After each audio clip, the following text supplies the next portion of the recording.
সিম আলু কাটা শেষ, সিম বেগুন কাটা শেষ। এখন পেঁয়াজগুলো কেটে নিব। শোরুম থেকে আসলে একটু রেস্ট করো, তারপর কাজ করো। আরে বাবা না, এই রান্না করা লাগবে না, আজকে 2-3 সবজি দিয়ে রান্না করবো। তো কি কি রান্না করবা? এই যে সিম বেগুন আলু দিয়ে রান্না করব, আর বড় রুই মাছ কিনে এসে রুই মাছ দিয়ে রান্না করব। এখন সব পিস টেস কাটবা? সবকিছু কাটাকাটি করি, তারপরে না রান্না করব। আগে কি সিম রান্না করবে নাকি সিম না, দিয়ে বেগুন? সিম দিয়ে বেগুন দিয়ে আলু দিয়ে বড় রুই মাছ দিয়ে ঝোল। একটু রেস্ট করে তারপর কাজ শুরু করবা। তুমি তো কেন রেস্টের কি আছে? আমি কি মানুষের শোরুমে কাজ করি যে আমার রেস্ট পাই না? আমি নিজে শোরুমে নিজেই থাকি, আমার কি আবার রেস্টের দরকার আছে? সারাদিন তো বসে থাকি, কাস্টমার আসলে শুধু কাজ। তারপর একটু রেস্ট করতে হয় না? রেস্ট বাবা করে কাজ আমার করতে জামাই কত আমাকে ভালোবাসে, বাবারে বাবা কত খেয়াল বোর। খেয়াল না রাখলে হয়? বোর কত খেয়াল, বাবারে বাবা বোর কত আপ্যায়ন।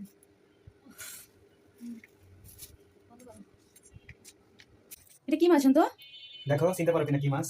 ও, এতগুলো মাছ কিনে নিয়ে আসছো? তুমি কইছিলে আজ অল্প কিনতে, আমি বেশি কিনছি। না, ভালোই হয়েছে। প্রত্যেকদিন তো আমাদের অত আলগা সময় নাই, বোঝো নাই? বলো তো কি মাছ? রুই মাছ। আমরা তো রুই মাছই খাই বেশি, আর তো আমি অন্য মাছ পছন্দ করি না। মাছগুলো সুন্দর, বুঝছো, বড় বড় ফ্রেশ, দেখলে মনে হচ্ছে টাটকা মাছ, অনেক সুন্দর। গুড।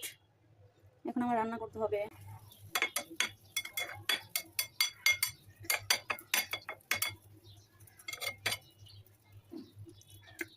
কি মজা।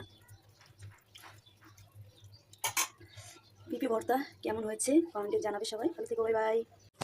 হ্যালো গাইজ, আসসালামু আলাইকুম। সবাই কেমন আছেন? আশা করি সবাই ভালো আছেন। দেখেন আমার হাজবেন্ড কত ভালো, দেখেন কত মাছ বাজার থেকে নিয়ে আসছে, কেটে নিয়ে আসছে রুই মাছ।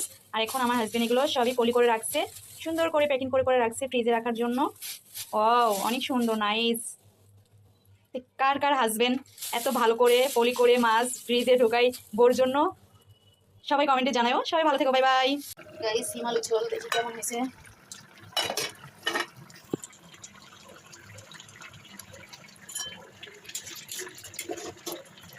রুই মাছ দিয়ে সিম আলু ঝোল, বেগুন